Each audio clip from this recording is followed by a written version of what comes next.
تەواوی کامەران حاجی عومەر وتیمی باسی ڕۆژتان نێبێت لە نێو هەرێمی کوردستان دەیان سنتەری لەم شێوەیە هەیە کە کاری تاتۆ و نەخشاندنی کۆمەڵک وێنەی جۆر بەجۆر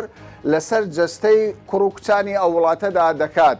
لە ماوەی ڕابردوودا ئەنجومەنی باڵای فتوای هەرێمی کوردستان فتوایەکی دەرکردووە دەڵێت کارکردنی ئەو کەسانەی کە تاتۆ دەکەن حرامە، ئەوانەشی کە دەچن تاتۆ بکەن بەر لەعنەتی خوا دەکەون. دەمانەوێت بزانین ئەوانەی کە ڕۆژانە کەسابەتی دەکەن و کاری تاتۆ دەکەن ڕایان چییە؟ ئەو گەنجانەشی کە دەخوازن تاتۆ لەسەر جەستەیان نەخش بکەن بۆ چوونیان چییە؟ مامۆستایانی ئاینی ئەنجومەنی باڵای فتوا چه هۆکارێکیان بەدەست گرتووە بۆ ئەوەی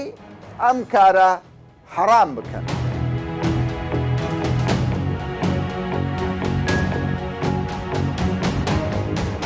پێم بڵێ تۆ شارەزایی لەسەر تاتۆ هەیە؟ بەڵێ. ینی پێشتر ئاگادار بووی نەوەتە بۆ لەسەری کەمێک تاتۆت کردووە؟ بەڵێ ئەو چێندن تاتۆم ئەمە ئەو نەخشە ئەم نەخشەیە ئەمە نەخشی گوڵە؟ ئەمە واتاکە ینی ئافرەت خەنجەرە. ئافرەت خەنجەرە؟ ئافرەت هەر چەند باش بێت خەنجەرە، یعنی ئەم خەنجەر لێ دەدا. یعنی تۆ دەتەوە وەکو ئامۆژگاریەک بۆ خۆت لەبیر نەکەی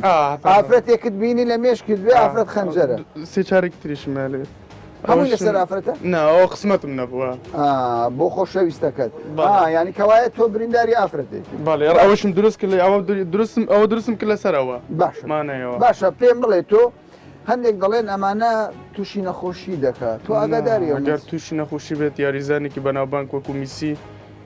کە هەموو دنیا دەیناسێ تاتوی نەدەکرد ئەگەر زیانی بوو لەشی خۆیە بە نەگەر زیانی تۆ پەشیمانی کردوتە؟ ناوەڵا ئەوەندە پەشیمانیوە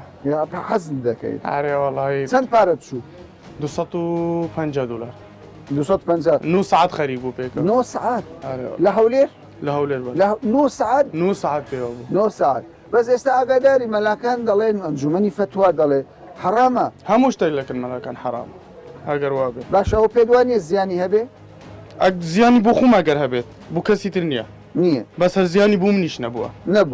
کەوا پێویست ناکە حرامی بۆ چوونی تۆ بۆ چوونی منە حرام نیە تۆ وەکو کاسبکارێک تا تۆ پێت چۆن؟ من پێم جوانیە وەڵڵا هەر پێت جوان هەر پێم جوانی حەزی ناکەی یا مەسەلە دینی ئەبەد حەزی ناکەم تەنیا تاتۆکردن پێم وایە حەز و ئارەزووەکە بەڵام من خۆم ئەگەر ئافرەتێک بێتە ژیانە تاتۆی کردێ ناتەوێت؟ ناوەڵڵا ناتەوێت لەسەر تاتۆکە دەبێ ڕەشی کاتەوە هەرگیز تۆ دەڵێی چی؟ ناو کۆمەلگای ئێمە دوو شتەیە یەکەم شت ناگونجێ لەگە کۆمەلگای ئێمە دووەمیش حرامە ئەو دوو پەیوەندیە تەسیر زۆری هەیە لەسەر تۆ ڕەچاوی کۆمەلگا دەکەیت بەڵێ ڕەچاوی کەلتوری کۆمەلگا دەکەیت بەڵێ لەگەڵ تاتۆ نی نا لەگەڵ تاتۆ نیوە هونەرەکەشت پێ جوانە؟ نا پێم جوان نیە ئەی ڕای تۆ؟ بەڕای خۆشم پێم زانێ وەڵا باشە بەڵام ئێستا ئەوانەی کە ئەو هونەرە دەکەن دەڵێ کاکە ئەو گەنجانە سەبیعەتەشیان هەیە لە زۆربەی وڵاتانی دنیا گەنجانی دنیا هەموویان حەز بە تاتۆ دەکەن ئەگەر هەمووشانەیە بەشی زۆریان ئێوە توش هەر تەسیری دینی لەسەرە؟ وەڵا بەخۆم عەز پێ ناکەم هەر بەخۆم لەبەر چ؟ وەڵا هەر عرامە و عەز پێ ناکەم پێم جوانێ شش جوانێ وەڵا پێویست بووی حرامە؟ بەرێ چێ پێی گوتی حرامە؟ وەڵا هەر بەخۆم زانم یعنی لە مێژە گوترایە تاتۆ پێ ئاسایی یان پێ ئاسایی؟ پێم ئاسایی نییە حرامە شتێکی بە حرامی دەزانم بۆ؟ وەڵاهی لە دینی ئێمە بەڕاستی ئەو شتانە پەسەند نییە ئەو پەسەندیش نییە زەرەری هەیە باش چۆن دەزانین زەرەری چکە تێکەڵ بەخین دەبێت تێکەڵ بەخین بەڵێ ئەگەر تێکەڵ بەخین نەبی ئەوە دەبێتە لەزگە وەکو لەزگەیەکی لێدێ لەوانەیە ئاسایی بێت لایەن دەکەس باشە بۆ تاتۆ تێگەیشتنت چییە؟ وەڵڵا هەندێک مەسەلا زۆر حەزمان لە تاتوێ حەز دەکەیت بۆ خۆت کردوتە؟ ئارێوە چێن دەرێت کردووە؟ ئەوە چ نووسراوە؟ دەڵاڵێ دلا دەلالێ دلا مانای چییە و دەلاڵێ؟ بە سۆرانیوە چی دەڵێ خۆشەویستی دڵم خۆشەویستی دڵت ینی ناوی خۆشەویستەکەیە تقریبا ئازاری هەیە؟ ناوەڕ هیچ ئازاری هیچ ئازاری چەند پارەتدا؟ هەر هیچ لێ نەدای پارەشت نەدا؟ هەر هیچ هیچ هەر هیچ تا تۆ بە شتێکی جوان دەبینی؟ بە قورآن هەندەکەی لۆ خۆشەویستی هەندەکەی وەچی لۆ جوانی لێ دەدەن هەندەکە پێ برێم یان هەندەکەی بەستیان لۆ قال بخۆ یانی تۆ بە هونەری دەگەی بفەن بەڵام ئێستا مەلایەکان دەڵێن حرامە بە قورآن مێژی دەکەوا بزان حرامە بەشێکی زۆر لە سەرکردا ئەکتەر ئەوانەی یاریزانن تا تۆ دەکەن تۆ پێ دوایە ئەمە هوەرێکی جوانیان ناشیرنە بەڵێ بەنسبەت تاتۆ فکرەیە هەر کەسەکە و عادەت و تەقالی دەچێ هونەرمەندا بوو بە هەونەر بە هەم کەس ڕۆشن بیرنی هەر کەسەکە لە قەدەر ئاستی خۆیە بەڵام ئەو کابراایە ئەو شتێ بۆ خۆ هەڵەبژێت تاتۆ شتێکی زۆر ئاساییە بەڵێ ئێمە پێشتر کوتین هەبوو لێرەکانە خۆمان دەما کوتی زۆر ئاسایی زۆر تەبیعی بوو ئێستا لێگەر کەسێک تاتۆ بکە پێت ئاساییە زۆر ئاساییە بەڵام دەڵێن حرامە وەڵانێک حرامە بەس من ئێستا شخصی خۆم من تاتۆ بدینم پێی شتێکی زۆر زۆر ناشرینە بەڕاستی پێ بم تاتۆ یعنی بە قەنەعەتی من شتێکی ناشرینە نەکرێ باش بەخوای لەگەر تەخالی دێمە ناگونجێ ئێستا تۆ خۆرت با پێ دێنێ خۆرت ڕوود بێ فامیلێکی نیخۆ لەبەرکە ئەگەر تاتۆی تیا بێ ئەنی کابرە تەمەشا دەکە بە نعیکەوە تەمەشا دەکە بەزەگە تاتۆیەکەی نەبێ شخصیاتی زیان باشە پێ دوایە ئەگەر شتێک زیانی نەبێ قەدەغا بکرێ هەڵە نییە زیانی هەیە چۆن زیانی نییە بەڵێری وڵا سەتاسەتی شێ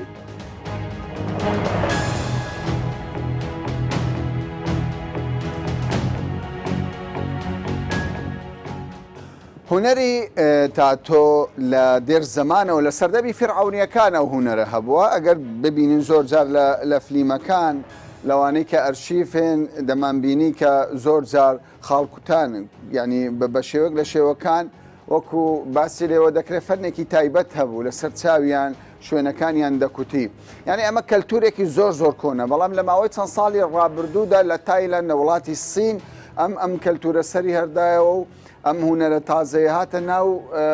کۆمەلگا ئێستا لە ئەوروپا لە ئەمریکا لە زۆربەی وڵاتان گرنگی و بایەخی پێدەدرێت لەم شوێنێکی ئێستا لە هەولێرە خانمێک لە تارانەوە هاتووە کاری تاتۆ دەکە ماوەی 4 ساڵە من حەزم کرد ڕای ئەویش وەرگرم وەکو ئافرەتێک کە ئێستا کەسێک هاتووە تاتۆ دەکات لەسەر قۆڵەکەی داخوازی نەخشەیەکی کردووە نووسینێکی کردووە بە زمانی ژاپۆنی بابزانین ڕای ئەو چێ لەسەر ئەو مادانەی کە لە پێستەکە بەکاردێ من پێم باشە لە دەستپێکدا پێت بڵێم ینی ئەو مادانەی کە لە پێستەکە دەدەن چ جۆرە مادەیەکە زیانی هەیە یاخودنا ئەم بەرهەمانی کە ئێمە بەکاری دێنین هیچ زیانێکی نییە چونکە ئەگەر کێشەیەکی هەبوایە بۆ پێست بێگومان لە سەرانسەری جیهان لە ئەوروپا لە ئیتالیا لە زۆر وڵاتانی دیکە هەن کە دێن تاتۆ لێ دەدەن ئێمە ئێستا دەبینین کە کەسانێکی زۆر بەناوبانگی لە دنیادا لەسەر جەستیان تاتۆیان هەیە دەبینین کە تاتۆی جۆراوجۆر لەسەر جەستیان هەیە ئەمەش بێگومان زەرێک و زیانێکی نییە بۆ جەستیان چونکە ئێمە ئەم کەرستان و بەرهەمانی کە بەکاری دێنین زۆر باشە شتی خراپ بەکار ناهێن تۆ ئاگاداری ئەنجمەنی باڵای فتووە بڕیارێکی داوە دەڵێ ئەمە حرامە جائیز نییە و بە تایبەتیش باز دە شتێک دەکات دەڵێ ئەوانەی کچان و ئافرەتن نابێ کوڕێک تاتۆ بکەن ئەمە دەچێتە قالبی لعنەتەوە تۆ چی دەڵێت لە بۆمە؟ بە بڕوای من شتێکی زۆر ئاساییە ڕێک وەکو پزیشکێک و هاوڵاتیکی نەخۆشە زۆر جار خانمێک تاتۆ دەکا زۆرجار پیاوێک تاتۆ دەکا بۆ خانمێک وە پێچەوانەوە بەڵام لەو پەیوەندیدا دەبینی کە پەیوەندیەکی جیاواز لە وەکو پزیشک و نەخۆش دروست دەکرێت من هیچ کێشەیەک نبینم کە کوڕ تەتۆ بۆ کەس بکات یا کەس تەتۆ بۆ کوڕ بکات ئەوە کێشەیەک نییە چونکە وەکو دەبینن ئێمە دەستکێش دەکەینە دەستمان ئەو جێگانی کە بەشێک لە جەستە کە پێویستە تاتۆ بکرێت وەکو جەستا وەکو مل و دەست و ئەو شوێنانە زیاتر تاتۆ دەکەین.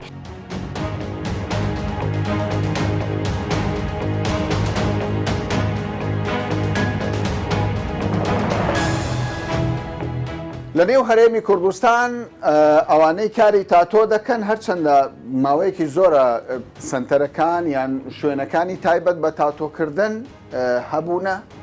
کاریان کردووە بەڵام ئەوانەی کە ناودارن و کاری پرۆفشناڵ دەکەن بە پەنجەی دەست دەژمێردرێن لەگەڵ ئەوەشدا ینی ئەمانە مۆڵەتی فەرمیان هەیە لە خۆیانەوە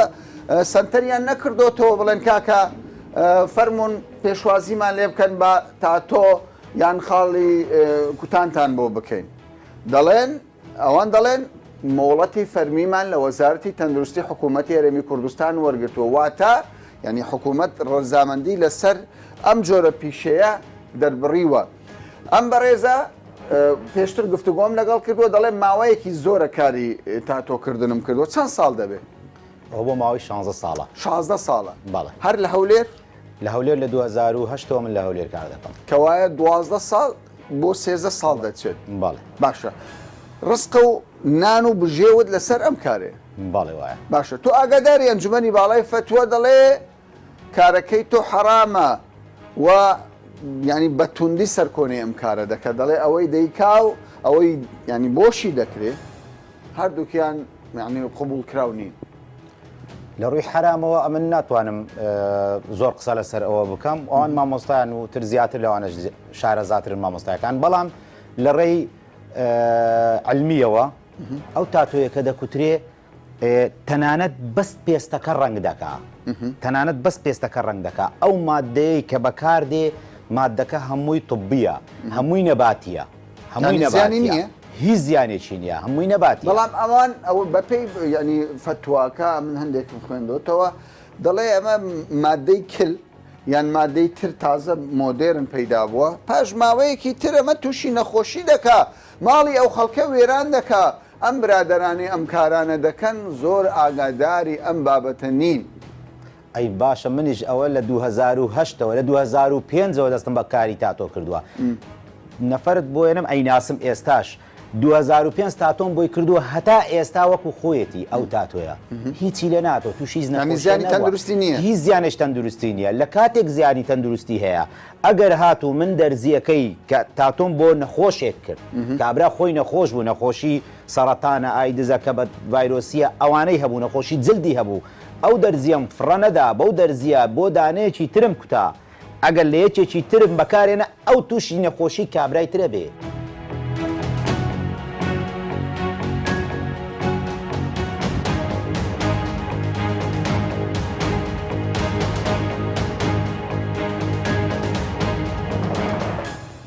مامۆستای ئێوە وەکو ئەنجومەنی باڵای فتووە فتوایەکتان دەرکردووە دەڵێن تاتۆکردن حرامە دەچێتە قالبی حرامەوە جائیز نییە بەڵام خەڵکێک ئەوانەی کە تاتۆیان کردووە دەڵێن کاکەمە زیانی چی هەیە جەستەی خۆمانە شوێنێکی خۆمان بۆ حەزی خۆمان دەکوتین زیانی بۆ کەس نییە بۆچی مامۆستایانی ئاینی بەڕێز ڕێگا بە ئێمە نادەن ئەم کارە بکەین بسم الله الرحمن الرحيم الحمد لله رب العالمين والصلاة والسلام على سيدنا محمد وآله أجمعين بشكل بخيرات تاندكم خوي هر فتوى دەردەچێ بۆ خەڵکێک و مسلمانی ملتزم و پابەندە بە تعاليمی شریعەتی ئیسلامەوە و دوای ئەوەی کۆمەڵێک خەڵکی زۆری پابەند بە تعالیمەکانی شریعەتی ئیسلام پرسیار دەکەن جا فتوى دەردەچێت چکە فتوى دوای پرسیارکردنە ئەمە دوای ئەم فتوایە دوای ئەوە دەرچووە کە خەڵکێکی زۆر لە مسلمانانی پابند و حتا لەو دەستگایانەی یان ئەو شوێنە جوانکاریانەی کە ئەو ئیشەش دەکەن پرسیاریان لە ئێمە کردووە و ئێمەش بەگەڕانەوە بۆ سەرچاوە ئاینیەکان بەگەڕانەوە بۆ فەرمودەکان و ئاەتەکانی قورئان و فەرمودەکانی پێغەمبەر صلی الله علیه و سلم ئەو فتوایانە دەردەکرێن مەسەلەی تاتۆ طبعا جار ئێستا پێی دەڵێن تاتۆ جاران خاڵکوتین بووە جاران بە دەرزی و بە هەندێک وەسائلی تەقلیدی قەدیم بووە ئێستا بە ئەجهیزە و بە هەندێشتی تازەیە دوو جۆری هەیە لە فتوایەکەی ئێمە داهاتوە فتوای تاتۆی یان خاڵی کاتی و هی بەردەوام مەسەلەی بەردەوامەکە ئەوەیە کە هەتاییە و بەتەمانیە کەسەکە لای ببە ئەوە لەبەر دووسێ شت حرام دەبێت یەکەمیان طبعاً پێش هەموو شتێک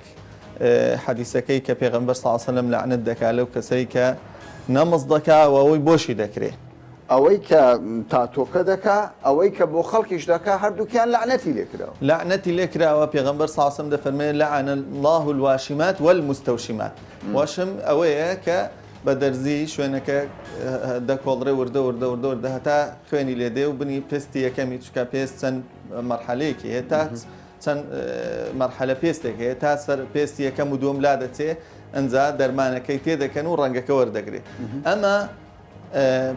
ئەوە پێی دەکوترێ وەشم ئەوەیە کە لعنەتی لێکراوە پێغەمبەر صلی الله علیه و سلم دەفەرمێ لعنەت لەو کەسە کراوە کە دەیکات و لعنەتی لەو کەسە دەکە بۆی دەکرێت سزاکەی چی دەبێت ئەگەر لعنەت لە کەسێک بکرێ ئەمە شتێکی زۆر قورس بەڵێ دەزانین سزایەکە یعنی دوورە لە ڕەحمەتی خوا لەبەر چەند هۆکارێک یەکەم لەبەر ئەوەی کە ئەمە لە ڕووی شەرعیەوە پیس دەبێت دووەمین لە ڕووی شەرعیەوە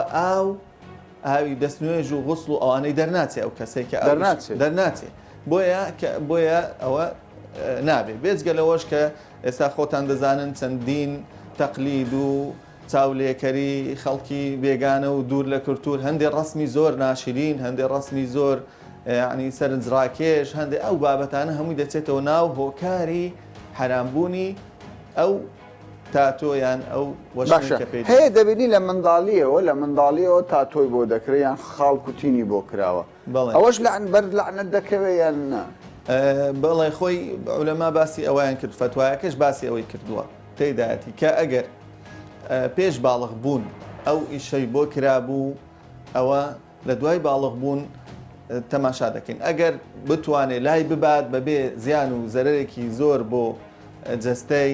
ئەوە باشتر وایە لای ببە ئەگینا گونەهبار نابێت بەڵام دوای باڵغ بوون ئەگەر بۆ خۆی بە اختیاری خۆی ئەنجامی دابوو واجبێکی شەرعیە لەسەری لای ببە کە ئێستا سنتەرەکانی جوانکاری و لێزەر و ئەوانە هەمویان لای دەبن دەتوانن لای ببن ئاسان کاری هەیە لەو بارەیە باشە مامۆستا پێتان وانە حکومەکەی زۆر قڕز بێ یعنی وەکو لە سەرەتادا باسم لێوە کرد تاتۆکردن خاڵکوتین شتێکی شخصیە ینی پەیوەندی بە خەڵک نییە کەسێک شوێنێکی دەکوتێ بەڵام دواتر دەیشارێتەوە پێتانوانی حکومەکەی زۆر قڕز بێ وەکو لە ئەوڵەوە باسم کرد ئێمە فتوا بۆ خەڵکی پابند و ملتەزیمە ئەوە کەسێک کە نوێژ یەک نوێژی قبول نەبێ یەک دەست نوێژی قبول نەبێ غوسڵەکانی لەسەر لا نەچێ ئەیجا چ عقوبێکێ وەک وایە یەک نوێژ نەکە یەک ڕۆژ و یەک نوێژ و عیبادەتێکی قبول نەبێت چۆن سزای نەدرێ ئەوە عقوبەکەی زۆر گەورەیە بۆیە لعنەتەکەش گەورەیە و لەبەر ئەوەیە کەوایە دەتانوێت بڵێن ئەوەی موسڵمان بێ نابێت تاتۆ خاڵ کوتان بەڵێ بێجگەلەوەش لەبەر ئەوەی بەڕاستی تەقلیدێکی زۆر کوێرانەی بێگانەشە ئێستا بە تایبەت کە دەیبینین ئینجا لەوەش زیاتر کە حرامی کردووە جاری وایە ئافرەت بۆ پیاوی دەکا پیاو بۆ ئافرەت ئەنجام دێدا ئەو تاتۆیە کە ئەوەش چەندین حکایات و چیرۆک و شتی مەفسەدەی خراپترە باشە ئەگەر کوتانێک تاتۆیەک ینی بەر لەعنەت بکەوێ ئەی ئەوانەی لوتیان تەجمیل دەکەن ئەی ئەوانەی کە چوزانم دەموچاویان دەستکاری دەکەن ئەوە مەسئلەی تەجمیل بابەتێکی جیایە تەمەنەوەیش پێویستی بە فتوای تایبەتە بەس بە عموم یاسای تەجمیل لە شریعەتدا ئەوایە هەر کەسێک عیبێکی تازەی لە پەیدا بوو بێ شوێنێکی عیبدار بێت مەسەلەن لوتی زۆر گەورە بێ یان شوێنێکی سوتا بێ یان مەسەلەن ئەوە فتوایە عولەما مەسەلەن دەستکاری ئەو عیبەی خۆی بکات ئەو تەجمیلانە کە هەیە بۆ ئەوانن یعنی ئەگەر لە دوورەوە تەماشایکە یان چەند کەسێک تەماشایکە بە عیب بژمێرە ناشرن و قێزوەن بێت بەڵێ ئەوە فتوا هەیە کە بەڵێ دەتوانێت ئەو تەجمیلە بکات بەڵام ئەگە هەر بۆ جوانکاری بێ بۆ ئیسراف بێ با جوانتر بم ئەوە تەغییری خەڵقە جائز نییە بەڵێ خوای تەعالە لە قورئاندا کە لەسەر زمانی شەیتان بۆمان دەگێڕێتەوە ولا یغەیڕن خەلق الله وەشم یەکێک لە دەلیلەکانیشی کە حرامە ئەوەیە ئەو تەجمیلەش تەغییری خەلق بە هیچ شێوەیەک دروست نییە ئیلا بۆ عیبێکی کاتی یا عیبێکی زۆر گەورە لە جەستەی ئینساندا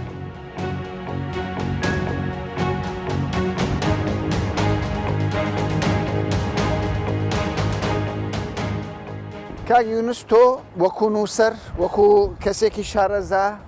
لە ئاینەکان بە تایبەت ئاینی ئیسلام من دەمەوێت بزانم ینی سەبارەت بە فتوای ئەنجومەنی باڵای فتوای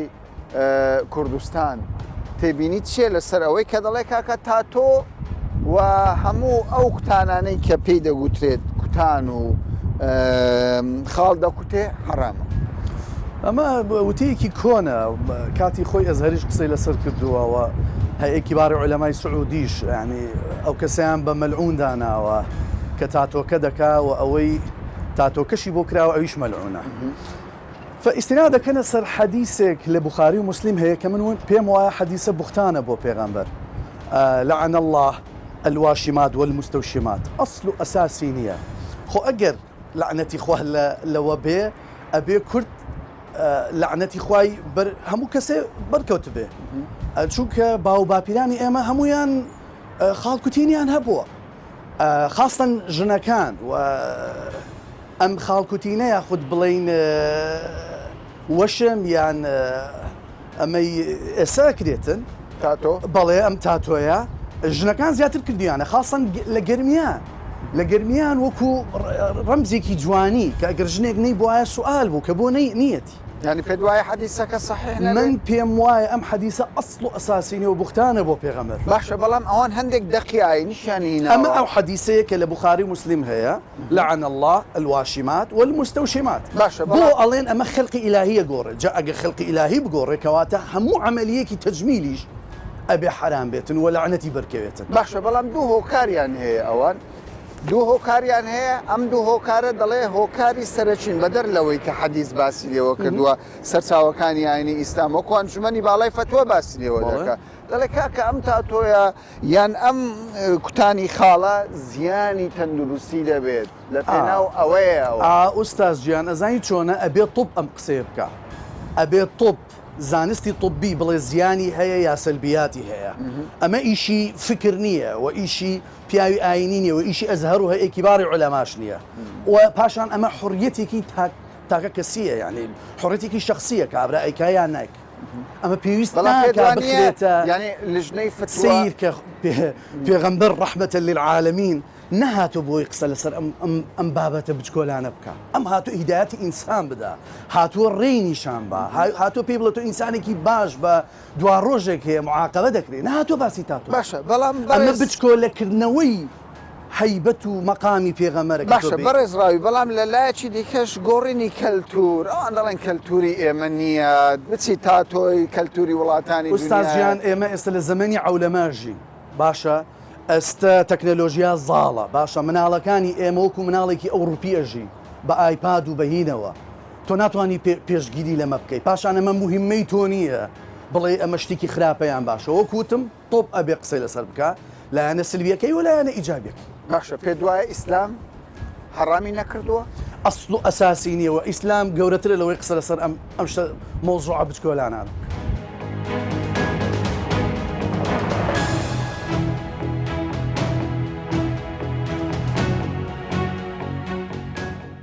سەبارەت بە فتوواکەی ئەنجومەنی باڵای فتوای هەرێمی کوردستان وەکو بینیمان دوو بۆچوون هەیە. بەشێکیان پشتگیری لە فتوواکە دەکەن، بەشی زۆریان دەتوانم بڵێم لەگەڵ تاتۆکردنین و پێشیان وایە کەسابەتەکە وەک چۆن ئەنجومەنی باڵای فتووا باسی لەوە دەکات حەرامە. بەڵام بەشێکی دیکە کە هەم موسڵمانن و هەمیش بڕوایان بە ئیسلام هەیە دەڵێن ئەمە شتێکی تایبەت بە کەسیە و وەکو بەشێک لە شارەزایان دەڵێن لە ئیسلامدا شتێکی ئەو تۆ نییە، مەسەلەی تاتۆکردن یان خاڵکوتان کە لە ڕابردوودا لە دێر زەمانەوە هەبووە لەعنەتی لێ بکرێت. بەڵام ئەوەی کە خستمانە ڕوو بەرچاوڕوونی فتوواکەی ئەنجومەنی باڵای فتوایە کە لە کۆتاییدا دەڵێ ڕێنمایی گەنجەکانمان دەکەین بە زانست و زانیاری و ڕەوشتە بەرزەکان خۆیان دەوڵەمەندکەن کاسبی حەڵاڵ و ئاکارە جوانەکانی خۆیان بڕازێننەوە نەک بەو شتە لاوەچی و خۆڕەوشتانەی کە هیچ سوودێکی نییە بۆ دنیا و بۆ دوا ڕۆژ. تا باسێکی دیکە و بابەتێکی دیکە بەخواتان دەست پێێت.